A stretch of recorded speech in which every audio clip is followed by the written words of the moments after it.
আমার প্রিয় ছাত্রছাত্রীরা, আশা করি তোমরা সবাই ভালো আছো।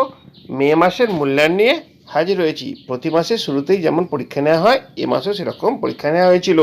তার একটা প্রশ্নপত্র তোমাদের জন্য হাজির করছি। আজ আমরা অষ্টম শ্রেণীর পরিবেশ ও বিজ্ঞান বিষয়ে একটা প্রশ্ন দেখব। গোটা প্রশ্নটা 30 নম্বরের, আর সময় হয়েছিল 60 মিনিট। দেখো, যদি ভিডিওটা ভালো লাগে লাইক কমেন্ট শেয়ার করবে।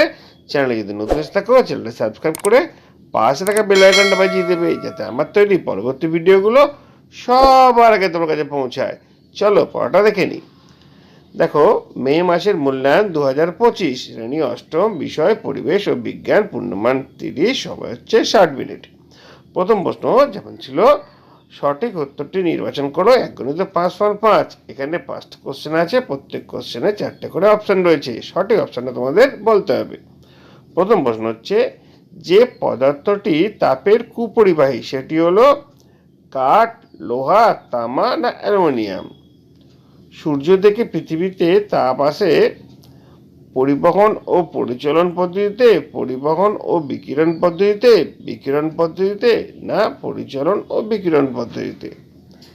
পরের প্রশ্ন হলো, কোন পদার্থের আপেক্ষিক তাপ সবচেয়ে বেশি?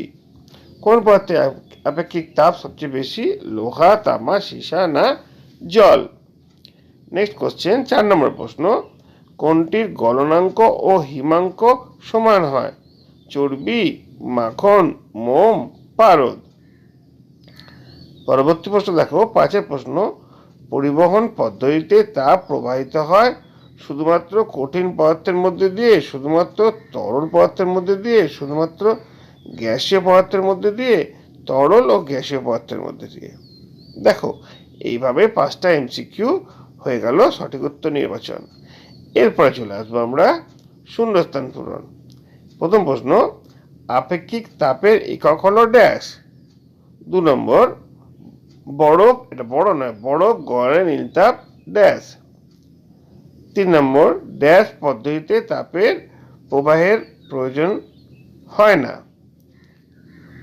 মাধ্যমের প্রয়োজন হয় না। 4 নম্বর হচ্ছে, একটি অধাতব সুপরিবাহী পদার্থ হলো ড্যাশ। আর একটা 5 নম্বর প্রশ্ন হচ্ছে, জলের বাষ্পীভবনের নীলতাপ। দেখো, এটা খুবই গুরুত্বপূর্ণ প্রশ্ন। জলের বাষ্পীভবনের নীলতাপ কত সেটা তোমাদের জানতে হবে।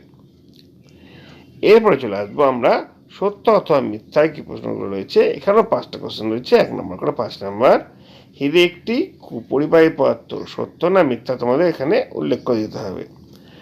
আচ্ছা, 2 নম্বর হচ্ছে, পরিবহন প্রক্রিয়ায় তাপ সঞ্চালনের সময় মাধ্যমের কণা স্থানচ্যুতি ঘটে না।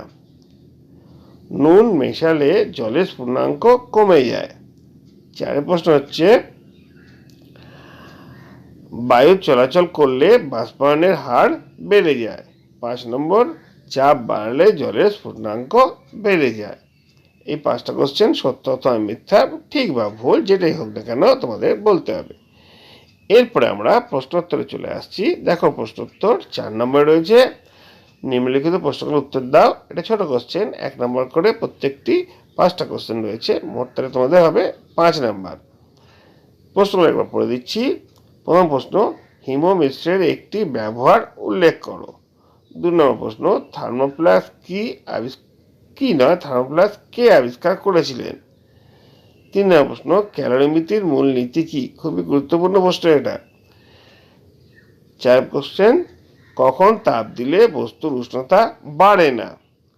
5 কোশ্চেন, বিকিরণ প্রক্রিয়া তাপ ক্ষয় আটকাতে থার্মোপ্লাসে কি ব্যবহার করা হয়? এখানে 4টে কোশ্চেন হয়ে গেল, 1 নম্বর করে 4 নম্বর। এরপর আমরা শেষের প্রশ্ন চলে আসছি। এইখানে কিন্তু আরও 5টা কোশ্চেন রয়েছে। এখানে 2 নম্বর করে 10 নম্বর। একটু কোশ্চেনগুলো বড় হবে, ওই জন্য 2 নম্বর করে রয়েছে। দেখো, প্রথম প্রশ্ন, 5-এর প্রথম প্রশ্ন, মাটির কলসির জল ঠান্ডা থাকে কেন? খুবই গুরুত্বপূর্ণ প্রশ্ন এটা, পরীক্ষায় প্রায় পড়ে, তোমরা অবশ্যই এগুলো অনুসরণ করবে। 2 নম্বর, তরলের বাষ্পায়ন কোন কোন বিষয়ের উপর নির্ভর করে? 3 নম্বর, শীতকালে গায়ে কম্বল চাপা দিয়ে ঘুমোলে আরাম লাগে কেন? 4 নম্বর, শীতকালে পাখিরা কখনো কখনো পালক ফুলিয়ে বসে থাকে কেন? 5 কোশ্চেন দেখে নাও। 5 প্রশ্নটা হচ্ছে তামার আপেক্ষিক তাপ 0.09 ক্যালোরি পার গ্রাম ডিগ্রি সেলসিয়াস। 70 গ্রাম ভরের তামার টুকরো উষ্ণতা 20 ডিগ্রি সেন্টিগ্রেড বৃদ্ধি করতে কত পরিমাণ তাপ লাগবে। একটা অঙ্ক দিয়েছি, তোমরা H=mst ফর্মুলা অঙ্কটা করবে। এবার দেখো তোমাদের টোটাল দেখো 30 নম্বর প্রশ্নের উত্তর তোমাদের সামনে হাজির করেছি। প্রশ্নগুলো তোমরা অবশ্যই অনুসরণ করবে, আশা করি তোমাদের অনেক কাজে আসবে। যদি ভিডিওটা ভালো লাগে লাইক কমেন্ট শেয়ার করবে। চ্যানেলে যদি নতুন থাকো চ্যানেলটা সাবস্ক্রাইব করে পাশে থাকা বেল আইকনটা বাজিয়ে দেবে, যাতে আমার তৈরি পরবর্তী ভিডিওগুলো সবার আগে তোমার কাছে পৌঁছায়। তোমরা প্রত্যেকে ভালো থাকবে।